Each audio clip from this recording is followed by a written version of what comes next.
Sa pagpasok ng Administrasyong Duterte, mamanahin ito ang problema sa plaka ng mga sasakyan.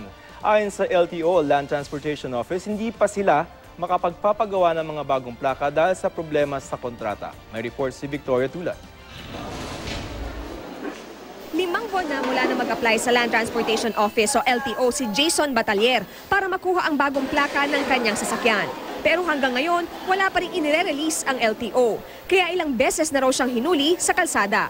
Makikiusap ka pa sa mga traffic enforcer. Ayon kay LTO spokesman Jason Salvador, hindi pa rin makapagpagawa ng mga plaka dahil sa Notice of Disallowance ng Commission on Audit o COA sa kontrata ng LTO at JKG PPI, ang kumpanya na gagawa ng mga plaka. Kabilang sa mga kinwestiyon ng COA ang procurement process ng kontrata. Sakaling payagan ng COA ang kontrata, hindi aabot sa June 30 ang paglalabas ng mga plaka.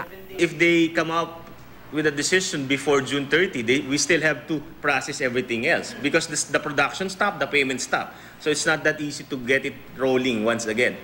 Hindi makapagbigay ng eksaktong bilang ng backlog ng plaka ang LTO. Pero ayon kay Salvador, nasa 30,000 kada buwan ang nag-a-apply ng bagong plaka. Nasa 800,000 naman kada buwan ang mga nagpaparenew. Kaya mabilis daw na ubos noong Mayo ang 300,000 na mga plaka na itinurn over ng Bureau of Customs sa LTO. Ito yung mga plakang ilang buwang natenga sa pier. Ayon kay incoming Solicitor General Jose Calida, kabilang ang problema sa plaka sa mga nais niyang busisiin kapag umupo na siya sa pwesto. Bayad na tayo ng plates, bakit hindi nila may bigay yung plates sa atin?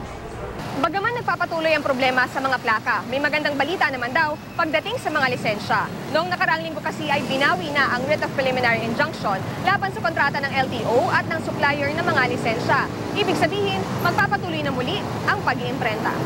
Nag-emergency procurement ng license cards ang LTO. Bumili sila ng 350,000 cards para hindi na papel ang gagamitin na lisensya. Hopefully, it would really ease up the backlogs. At least, mararamdaman natin to towards the second week of July and hopefully, dire-diretso, wala na maging problema.